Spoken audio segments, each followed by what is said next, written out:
राज्य सरकारने दावोस येथे 18 देशातील विविध कंपन्यांशी 30 लाख कोटी रुपयांचं सामंजस्य करार केले। त्यातून राज्यातील 40 लाख युवकांना रोजगार मिळणार असल्याचं राज्यपालांनी आपल्या अभिभाषणात सांगितलंय। मग गेल्या 3 ते 4 वर्षात दावोस येथे झालेल्या करारातून युवकांना किती रोजगार मिळाला याची आकडेवारी सरकारने जनतेसमोर ठेवावी असं आवाहन जयंत पाटील यांनी केलंय। पाटील यांनी राज्यपालांच्या अभिभाषणानंतर विधानसभेच्या सभागृहात बोलताना विविध मुद्द्यांवर भाष्य केले। राज्यपालांच्या अभिभाषणात स्वर्गीय अजितदादांच्या निधनाबद्दल चकार शब्द नसल्याबद्दल त्यांनी प्रथम खंत व्यक्त केली आहे। राज्यपालांच्या भाषणात दरवेळी महाराष्ट्र कर्नाटक सीमा प्रश्नाचा उल्लेख करायचा आणि प्रश्न वाऱ्यावर सोडायचा हे योग्य नाही।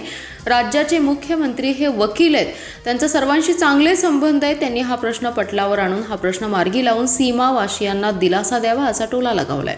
जयंत पाटील पुढे म्हणाले, आपण महाराष्ट्र विद्यार्थी सुरक्षा संरक्षण आणि मानसिक कल्याण धोरण बनवलं, मात्र महाराष्ट्रातच सर्वाधिक विद्यार्थ्यांच्या आत्महत्या सुरू झाल्या आहेत। मैदानी खेळ बंद झालेत, मोबाईलचा वापर वाढलाय। महाराष्ट्रातील तरुण पिढीला पुस्तके हातात देण्याचं काम आपण केलं पाहिजे। सर्व शाळांमध्ये वाचन संस्कृती रुजवली पाहिजे। मुंबई पुणे एक्सप्रेस हायवेवरील वाहतूक कोंडींवर सरकारने लक्ष द्यावे। कर्जत शिरूर रस्त्याच्या धुळखात पडलेल्या प्रस्तावावर सरकारने विचार करावा। यावेळी त्यांनी राज्यातील विविध मुद्द्यांवर अभ्यासपूर्ण भाष्य करून सरकारचं लक्ष त्याकडे वेधून घेतलं। दरवर्षीप्रमाणे यावर्षी सीमा प्रश्नाचा उल्लेख आहे।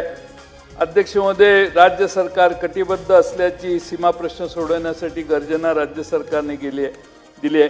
इथं अध्यक्ष महोदय, आपण मोठे वकील देणार आहे। गेली कित्येक वर्ष मी ऐकतोय। मी स्वतः या संदर्भातील एका समितीचा अध्यक्ष होतो। अध्यक्ष महोदय, हा वाद कितीपर्यंत चालणार आहे? दरवर्षी अभिभाषणाच्या शेवटी कुठेतरी उल्लेख करायचा आणि विषय सोडून द्यायचा। अध्यक्ष महोदय, सर्वोच्च न्यायालयात सुनावणी प्रलंबित आहे। सन्माननीय मुख्यमंत्री महोदय हे स्वतः वकील आहेत। न्यायालयीन व्यवस्थेत बरीच ओळख आणि उडबस त्यांची आहे असं गेले काही वर्ष आम्ही बघतोय। आणि त्यामुळे अध्यक्ष महोदय, त्यांनी काही पावलं उचलली तर सर्वोच्च न्यायालयाचा निकाल देखील आपल्याला फेवरेबल लागू शकतो। आणि म्हणून माननीय मुख्यमंत्री महोदयांनी त्यांचे गुड ऑफिसेस, गुड कॉन्टॅक्ट्स याचा वापर करून ही केस पटलावर आणावी आणि त्याचं हिअरिंग पूर्ण करून महाराष्ट्रातली जे सीमा बांधव आहेत त्यांना न्याय देण्यासाठी इतर अनेक कामं आहेत। आता त्यांचं लिगल स्ट्रॅटेजी मेकिंग आणि ॲक्युमेन एवढं चांगलं आहे की 2 पक्ष फुटले आमचे, त्यावेळी काय केलं, काय झालं आणि कसं झालं आणि त्याचं काय कायद्याचा केस कसा काढायचा हे माननीय मुख्यमंत्र्यांना चांगलं माहिती आहे। त्यामुळं त्याचा एवढ्या बुद्धीचा वापर जर महाराष्ट्रातल्या सीमा भागाला जर होऊ शकला,